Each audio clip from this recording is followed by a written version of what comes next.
chamar o pastor Marcelo para estar pregando nesta noite. O pastor Peter pode vir, vou orar para o pastor Marcelo.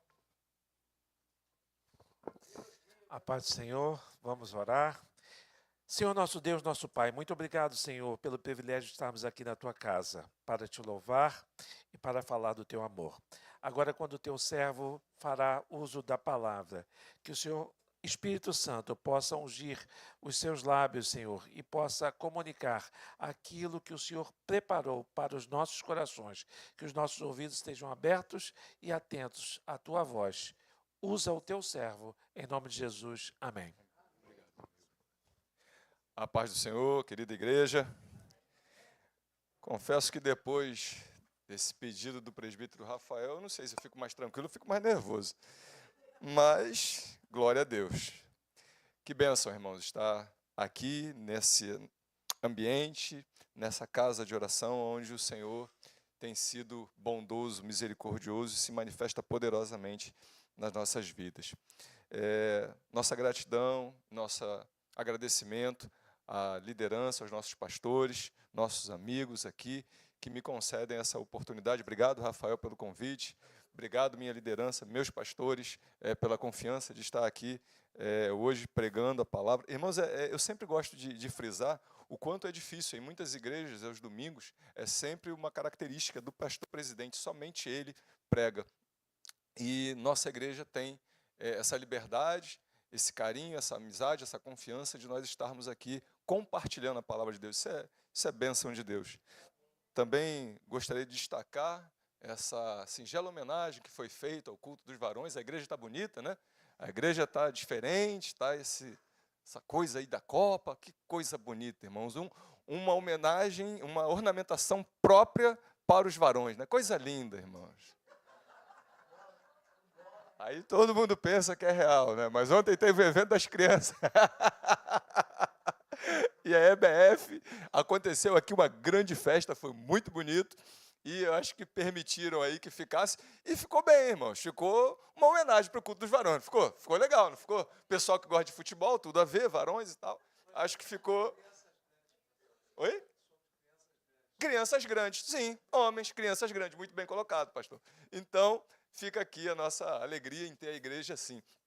Mas é engraçado, irmãos, como é que essa igreja, ela nos dá essa liberdade, essa amizade, esse carinho, e muita gente usa essa expressão assim, eu me sinto em casa. Que bom que você esteja se sentindo assim, porque essa é a sua casa, é a casa do seu Pai, é a casa do seu Deus, que você possa se sentir bem. Queria te pedir para abrir sua Bíblia em Miqueias, capítulo 6, versículo 8.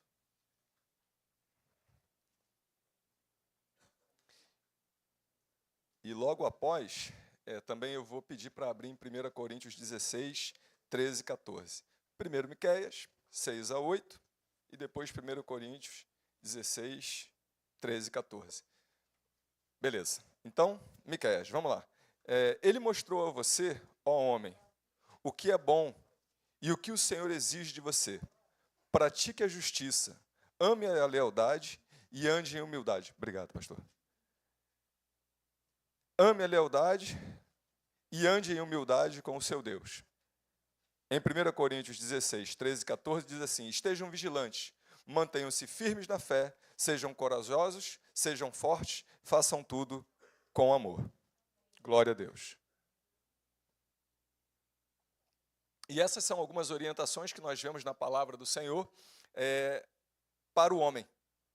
Culto dos varões, eu pedi muito ao Senhor que me concedesse algo que falasse especificamente para os varões. Confesso aos irmãos que eu tinha uma abordagem inicial e estava preparando durante a semana algo numa outra direção, mas aprove ao Senhor no sábado pela manhã falar comigo e me conduzir de uma forma diferente. E eu glorifico ao Senhor por isso, porque não é o que eu queira falar, mas é aquilo que o Espírito Santo queira falar aos nossos corações.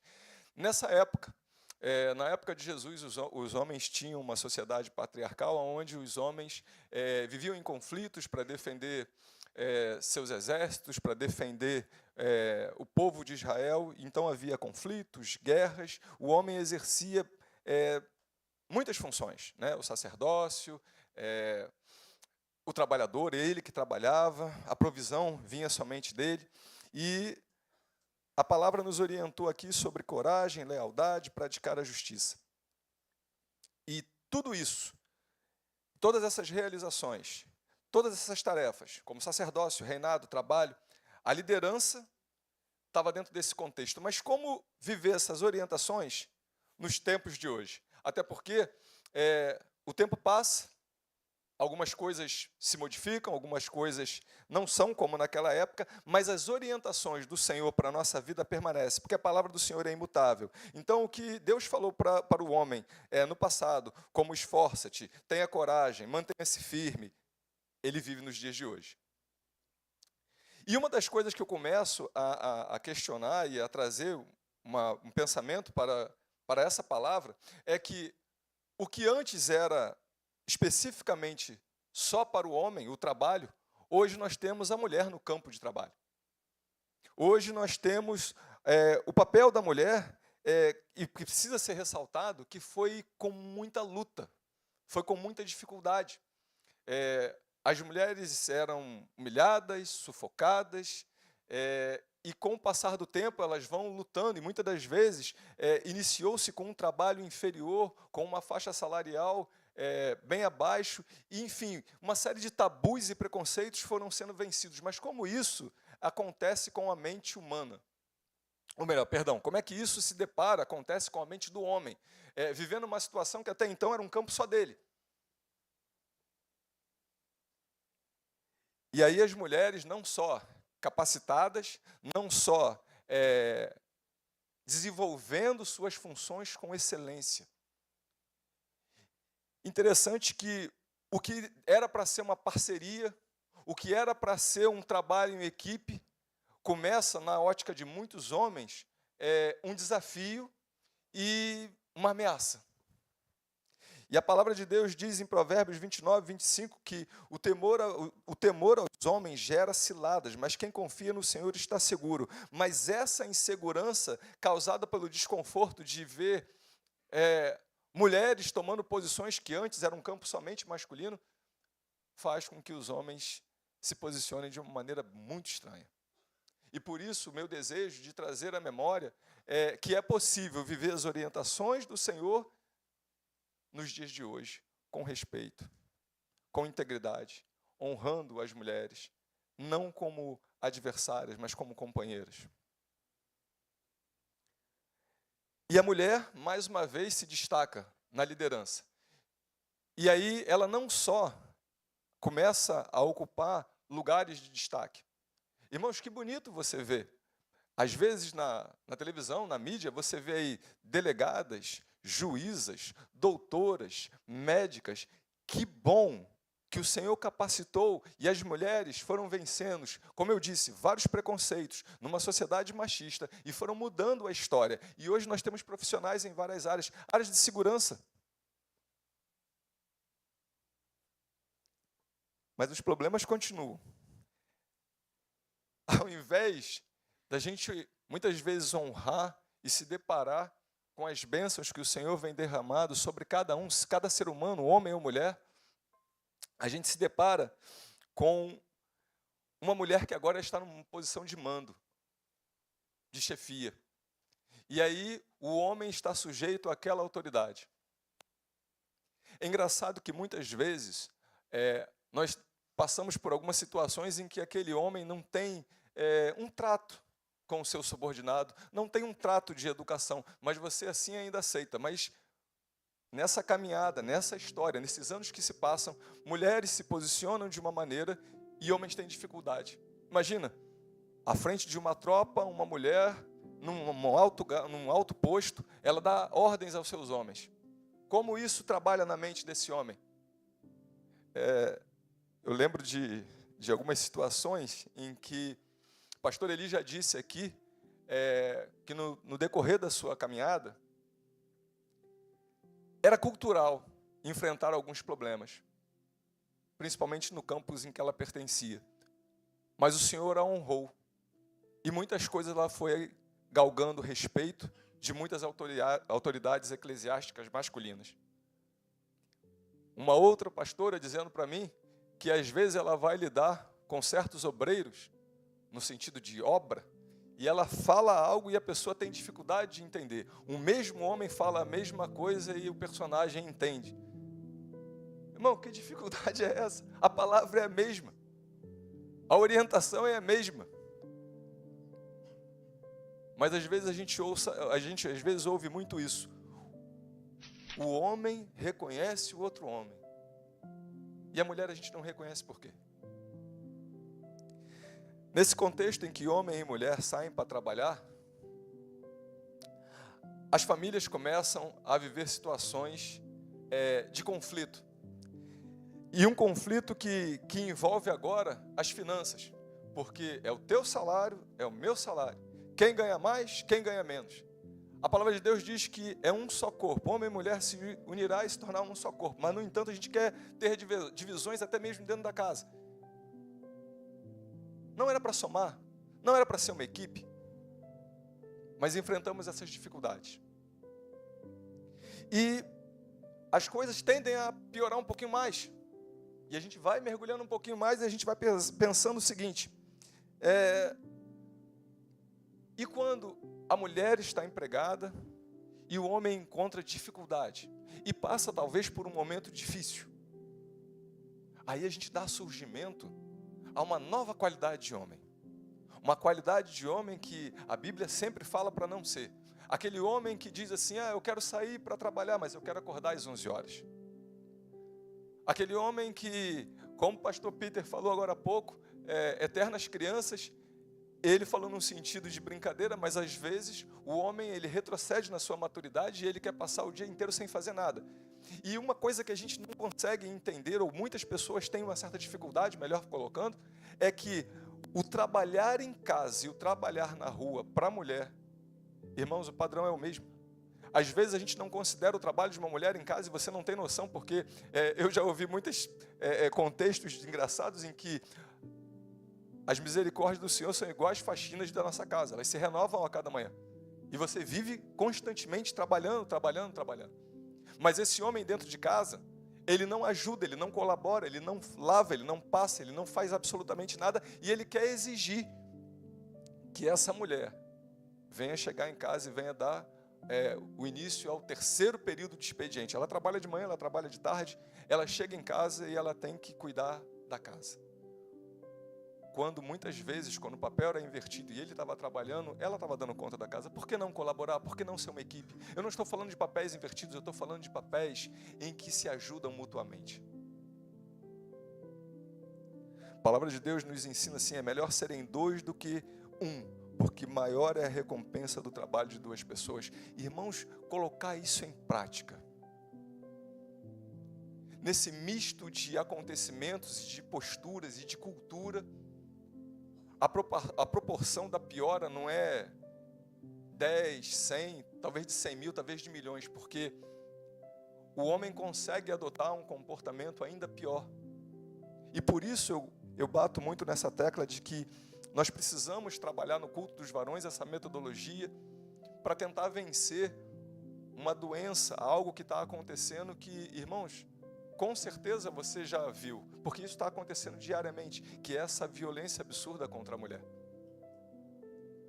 Praticamente todos os dias nós estamos vivendo situações assim, e a gente fica se perguntando que geração é essa que não aceita o término de um compromisso que muitas das vezes, um término de relacionamento que muitas vezes já não existe mais, fruto do descaso às vezes do trato de muitos homens para com suas mulheres, e quando ela toma a atitude de colocar um fim, ele não aceita.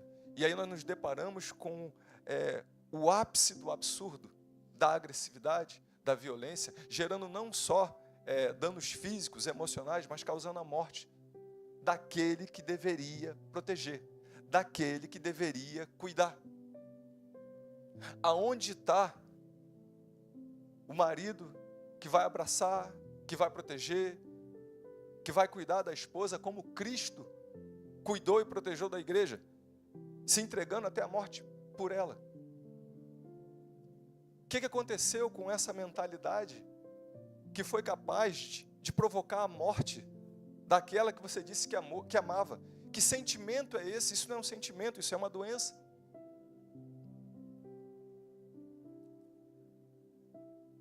2 Coríntios 10, 5 fala de algo que a gente costuma meditar na parte final, mas eu queria falar da parte A, vamos dizer assim, destruindo os argumentos e toda a altivez que se levanta contra o conhecimento de Deus, levando cativo todo pensamento para torná-lo obediente a Cristo. Nós costumamos falar do nosso pensamento estar cativo em Cristo, mas eu gostaria de falar da parte em que destruindo os argumentos de toda a altivez que se levanta contra o conhecimento de Deus.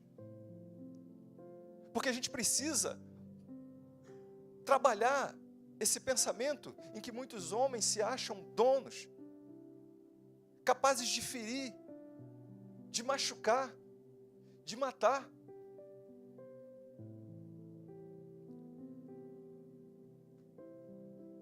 Interessante que a proposta era amar, respeitar e cuidar, mas o que nós vemos é dor, insensatez, covardia, ignorância, e as mídias sociais relatam isso todos os dias. Alegar, não aceitar o término de algo que já foi destruído. Aí as pessoas querem se esconder atrás de drogas e bebidas, mas não querem se submeter àquilo que está no seu coração. É um desequilíbrio total. Irmãos, não importa os anos se passarem, essas palavras precisam se cumprir e a gente precisa entender que estar vigilante, praticar a justiça, amar, ser leal, nos esforçar e ser corajosos, humildes perante o Senhor. Ter o pensamento cativo em Cristo, com tudo aquilo que o Cristo nos orienta, para amar e respeitar as mulheres de acordo com o que Cristo nos orienta. Sabendo que as questões culturais e as questões em que as mulheres, com dignidade, com honra, com capacidade, com excelência, adquiriram seu espaço, e louvado seja Deus. Louvado seja Deus, irmãos, por termos aquela mulher sábia que tanto falamos, que aconselha, que pode ser honrada sim, em todas as áreas, e que não deve ser uma ameaça, não deve ser um desafio, mas deve ser companheira. Irmãos, trabalho em equipe, para cuidar das finanças, para cuidar da família, para cuidar um ou outro, para estar lado a lado, e para acabar de vez com essa postura, com essa coisa maligna que nós estamos vendo. E aí surgem aquelas situações humanas no intuito de trazer algum tipo de segurança mínima para a mulher. Vagões nos trens femininos, só as mulheres. Existe isso. É uma total falta de respeito. A regra diz, não pode fazer isso, não pode fazer aquilo. Cuidar e tentar preservar de toques indesejáveis, do assédio, de filmagens, de fotos. Mas ao longo de tudo isso, a gente vê a Lei Maria da Penha que se esforça em trazer algum tipo de provisão e proteção para a mulher. Mas ainda assim, muitos não respeitam. E agora, por último, autorizaram o spray de pimenta como defesa pessoal. Tudo isso é válido. Mas a questão é, irmãos, como seria bom estarmos juntos nos mesmos vagões, compartilhar em todas as coisas, seja no trabalho, seja no transporte público, o respeito que é devido. Antes se colocava lá, assento preferencial, num universo de 50 assentos, tinham 2. Hoje em dia se coloca lá, todos os assentos são preferenciais. Entende-se que cada um deveria ter o comportamento, a sensibilidade de ceder o lugar. Irmãos, o que você mais vê, uma série de idosos, pessoas com algum tipo de deficiência, e até mesmo grávidas, segurando seu bebezinho em pé. A questão é criar regras, legal, mas nós temos que ir mais a fundo e promover, irmãos, uma educação. Eu não estou dizendo que está errado, eu só estou dizendo que as falhas se repetem. Quando no intuito a gente precisa mudar essa geração. A omissão e a indiferença na prática da justiça, irmãos, é muito grande. Porque quantos casos estão acontecendo do nosso lado, às vezes na nossa família, na nossa rua, às vezes na condução em que você está vendo alguma coisa que não é legal e que você poderia se posicionar, mas nós somos omissos. Nós viramos a cara. Mas eu quero te perguntar um pouco mais. Como é que está o seu desempenho na construção da educação do seu filho? Sim, porque novas gerações estão por vir. O que nós estamos fazendo com os nossos exemplos, com as nossas atitudes, com o tempo de qualidade que deveríamos ter com os nossos filhos, promovendo a eles disciplina, exortação, amor, mas explicando o certo e errado. Porque às vezes, irmãos, a gente vê que o problema começa no berço, começa na infância. E queremos depois levantar uma série de regras de pode ou não pode, que é proibido, que não é proibido, quando lá embaixo, na base, já começou errada. Por isso eu digo, spray de pimenta, vagão, Lei Maria da Penha, tudo válido. Mas a gente está trabalhando isso na mente do homem para mudar esse comportamento? E aí eu chego na parte da igreja. Na igreja, como é que está? Como é que está o nosso posicionamento diante disso? Sabe por quê, irmãos? Cada uma pessoa que adentra por aquelas portas, com sua história, com seus costumes, com seus hábitos, trazendo consigo essa mente cauterizada do mundo, vem aqui para a igreja. E a gente quer apresentar um Jesus que cura, que transforma, que muda esse quadro. E a igreja, o que está fazendo? Sabe por quê? Somos tantos evangélicos espalhados, tantas igrejas espalhadas. Mas ao mesmo tempo que estamos dando glória a Deus, às vezes estamos envolvidos com esse tipo de situação, aonde nos chama mais atenção o fato de que muitos conhecem a palavra e estão perdendo a cabeça também. E isso é inaceitável. Porque o evangelho é transformação de vida. Que vidas estamos transformando? Você pode chegar com os carrapichos que for. A gente precisa ser tratado aqui por Jesus. E a gente precisa escolher mudar as nossas atitudes. Irmãos, os ataques estão acontecendo. São sempre as pessoas próximas.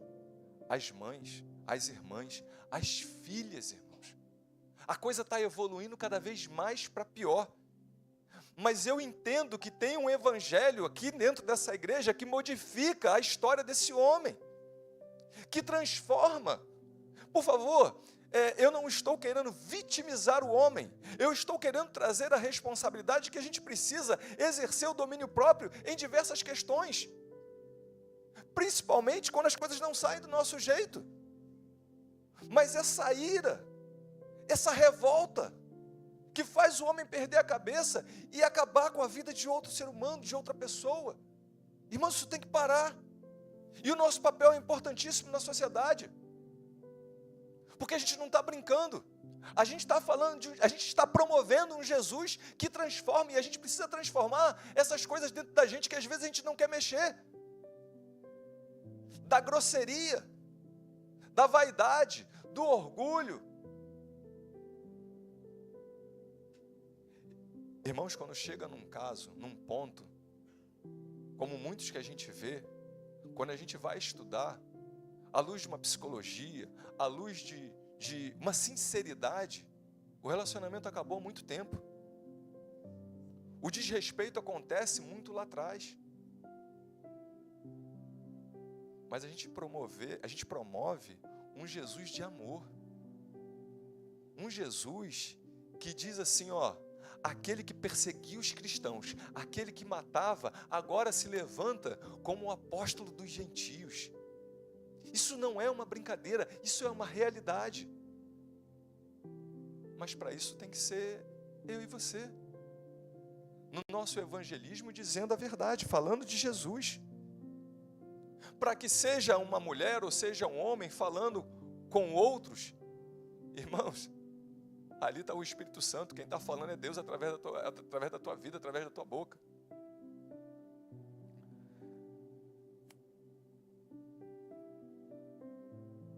Às vezes, irmãos, é duro, mas a gente não pode deixar de comentar que talvez no passado a igreja também tenha cometido atos machistas. Mas graças a Deus o Espírito Santo nos confronta, a todos nós, Não olha para cá, quando eu falo isso, trazendo à memória, talvez, a atitude de algum pastor, de algum líder. Sabe por quê? Tanto faz quem está sentado aqui, quem está em pé aqui ou sentado nessa tribuna, é carente das orações tanto quanto você. E clama ao Senhor tanto quanto você. O importante é a gente entender que nós podemos errar, mas o Espírito Santo está aqui para exercer perdão, para trabalhar nos nossos corações. Irmãos, como é bonito ver pessoas, ver casais adentrando por essa igreja, casais que têm marcas profundas, que quando trancam a porta e procuram um gabinete pastoral, irmãos, não têm noção de quantas coisas têm acontecido ainda na casa daqueles que dizem, Deus habita aqui. Se Deus habita aqui, como pode acontecer tantas coisas? Mas com o tratamento certo, com a oração, com conselhos. Irmãos, conselhos. Por que ainda desprezamos tantos conselhos? Por que ainda, na hora em que você se abre com alguém e você ouve, irmãos, ouvir coisas às vezes que você não quer. Irmão, posso te pedir um favor?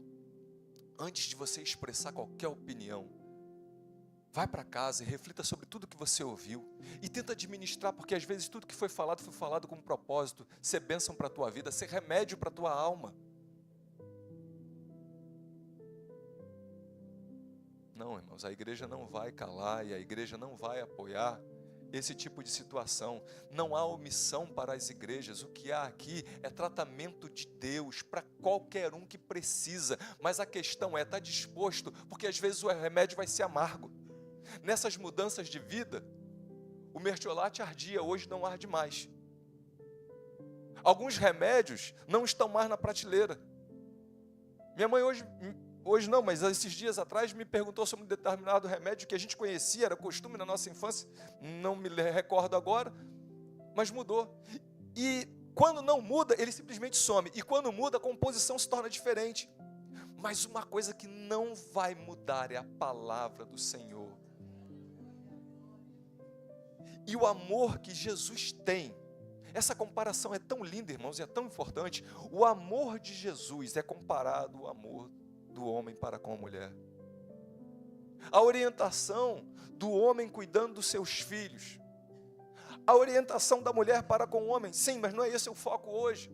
O foco hoje é falar desse homem que precisa se esforçar, vencer suas barreiras, vencer suas inseguranças, seu temor, com respeito, honrando sua esposa, honrando seus filhos e respeitando o tempo de Deus, porque às vezes passamos por adversidade, mas nada disso justifica um comportamento animalesco.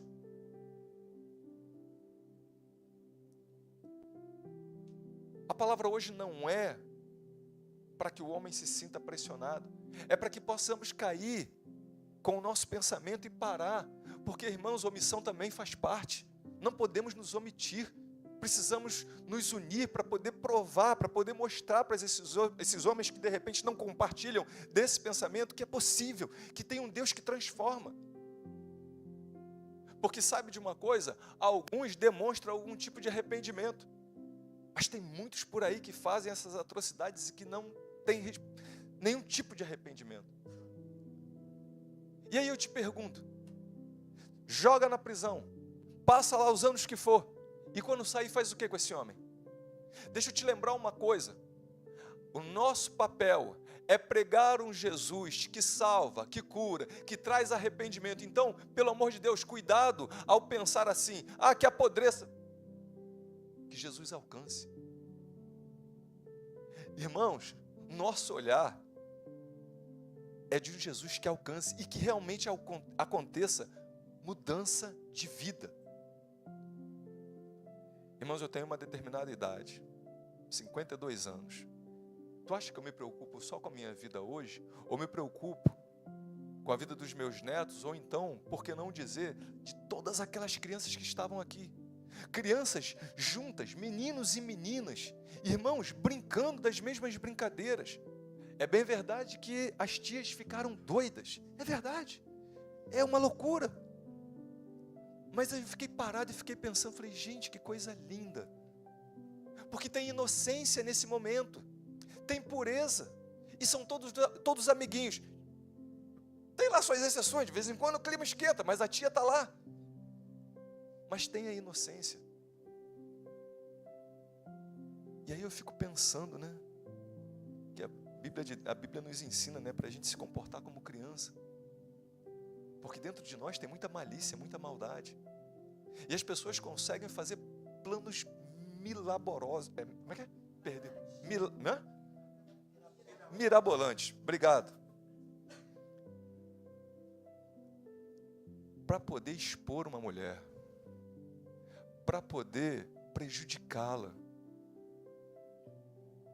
Como é que pode isso, irmão?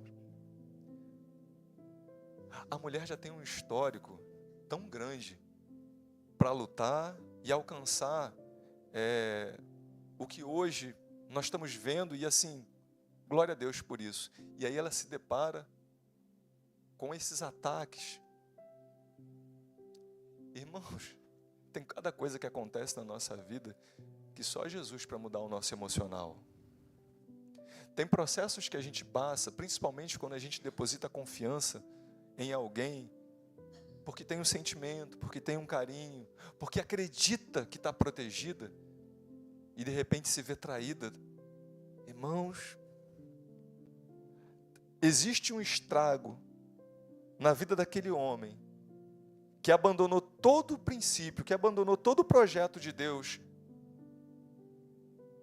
porque nós somos imagem e semelhança do Senhor, quanto para aquela mulher que, o que mais precisa passar? Porque não é fácil. Eu estou falando, eu estou procurando resumir aqui o máximo que eu posso por causa do tempo, mas a verdade é que o passado, ela carrega consigo um histórico de que ela não tinha nem palavra, ela não tinha nem condição de opinar. Na maioria das vezes, sempre atrás dos homens, como se fosse inferior até como ser humano.